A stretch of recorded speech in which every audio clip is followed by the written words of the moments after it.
Welcome to the deep dive. We take those complex, often frankly tedious regulations and try to boil them down into what you actually need to know to keep things running. Today, we are tackling something huge in healthcare administration: credentialing, specifically. That always looming CAQH reattestation process. Our goal today is pretty simple, really. We want to take this compliance headache, this quarterly paperwork chore, and turn it into something, well, manageable, maybe even an advantage. We're focusing particularly on providers like you, if you're an SLP, OT, or PT, folks who need that insurance reimbursement flowing without interruption. Exactly. And let's be clear, this isn't just about avoiding annoying paperwork. We're talking about preventing a potential disaster for your practice, maintaining accurate credentialing info, keeping it up to date. It's absolutely fundamental for getting paid by insurance. Miss a deadline, make a mistake, and you're looking at serious, totally avoidable disruptions to your revenue. Cash flow problems that can honestly cripple a smaller clinic. That's a really important grounding point. It's not abstract. Okay, so the main stage for all this drama is the CAQH ProView platform, right? The Council for Affordable Quality Healthcare System. That's the big database where providers put all their professional info for health plans to check. That's the one. It's the central hub. And here's the absolute key takeaway, the number one thing you need etched into your calendar. You must log in and formally reattest that your information is accurate every single 120 days. That clock is ticking constantly. If you let that deadline slip, your ability to bill, it's immediately at risk. 120 days, wow, that's basically every 4 months. Quarterly, that feels really frequent, especially when you're focused on, treating patients. I think the sources mentioned there was one exception to that. That's right, good catch. If you happen to be practicing solely in Illinois, the state gives you a bit more breathing room. It's 180 days there. Yeah. But for pretty much everyone else, that 120-day mark, that's the line in the sand. It's the difference between smooth sailing and hitting administrative rocks. Okay, let's get into section 1 then. What actually happens if you miss that 120-day deadline? What is reattestation, technically speaking? Right. So reattestation isn't just logging in. It's an active step you take within the ProView system. You log in, you go through your info demographics, licenses, insurance details, confirm it's all still correct, nothing's expired, nothing's missing. And then you click the button to formally attest. Now, and this is a big if you've kept your profile updated along the way, then the actual act of clicking attest might only take a few minutes. But that click, it's your official signal to payers. My professional data is current and compliant. But why is the system so strict? I mean, if I miss the deadline by a day or two, can't I just log in, fix it, and be okay? It seems a bit harsh. Yeah, you'd think so, but unfortunately, no. It's about compliance at a specific point in time.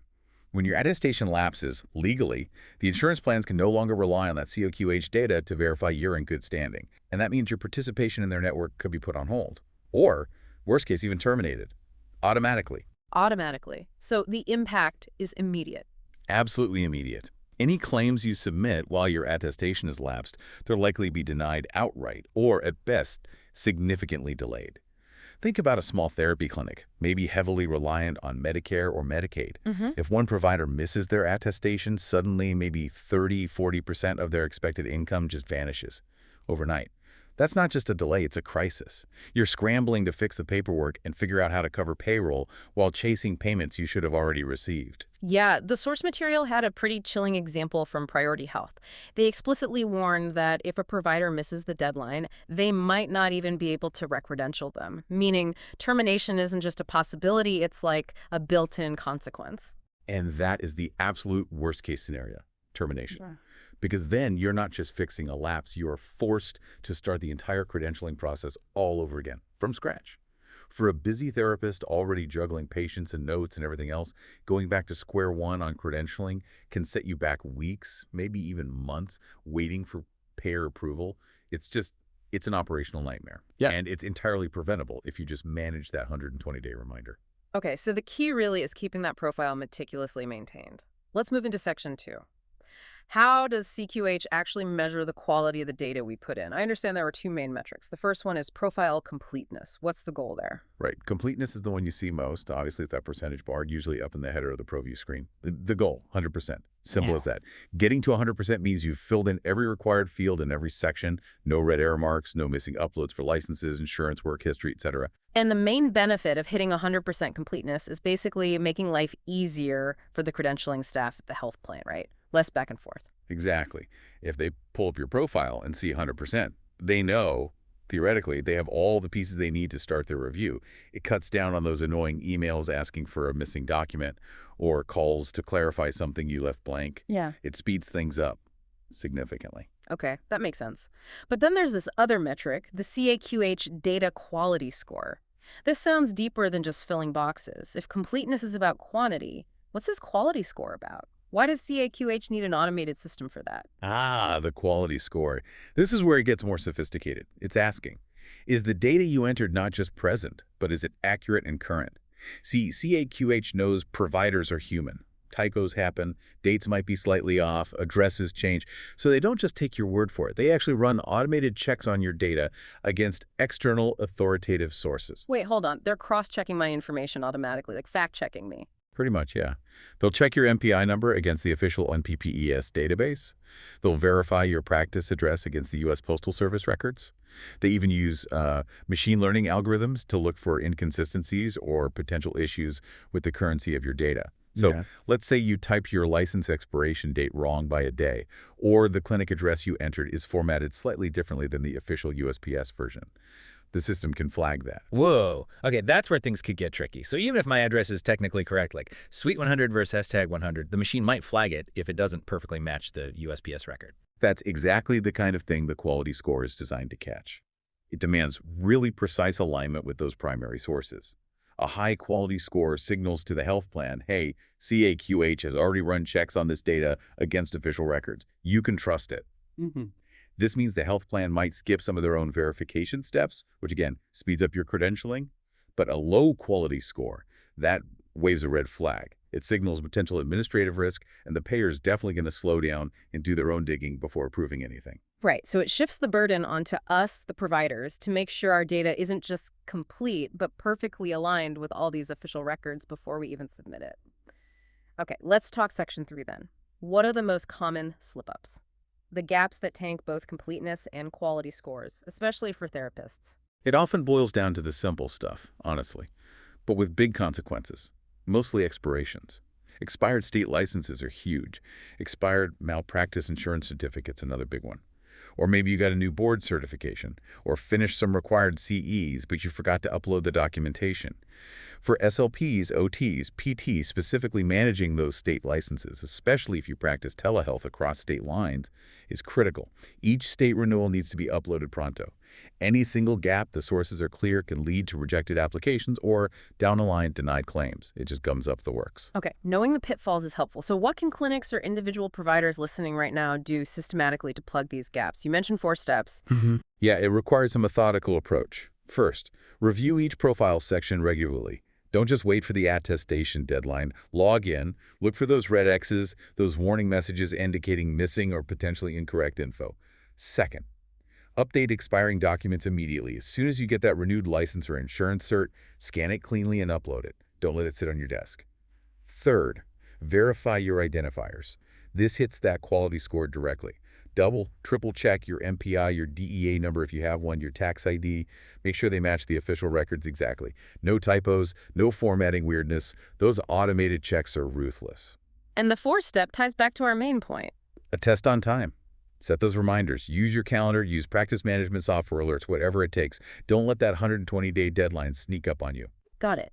Fix the problems, verify the key numbers, upload docs fast, and hit attest on schedule. Okay, so that's handling the immediate compliance, reactive part. Let's shift gears in Section 4 to being proactive.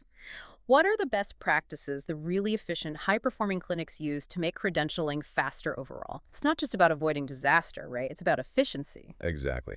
This is about moving from just staying compliant to actually optimizing the process. It's an operational mindset shift. The first, and maybe biggest, best practice is update early and often. Don't think in 120-day cycles. Think in, say, 90-day cycles. Aim to log in and review your profile at least every 90 days. That way, any changes, new address, renewed license, new staff member needing credentialing get captured well before any deadline pressure. You're always ahead of the game. That 90-day rhythm makes a lot of sense. It builds in a buffer. What about the documents themselves when you upload them? Oh, huge. Gather high-quality documents. Before you even think about uploading, make sure your scans are crystal clear, legible, not cut off. high resolution. Think about the person on the other end at the insurance company. They're looking at hundreds of these. If yours is blurry or hard to read, it just creates friction and delays. Make it easy for them. And you mentioned building internal systems too, checklists. Absolutely critical. Use checklist workflows. Develop your own internal checklist that mirrors the CAQH sections. Crucially, verify the info on your checklist not just against what you think is right, but against the actual primary sources.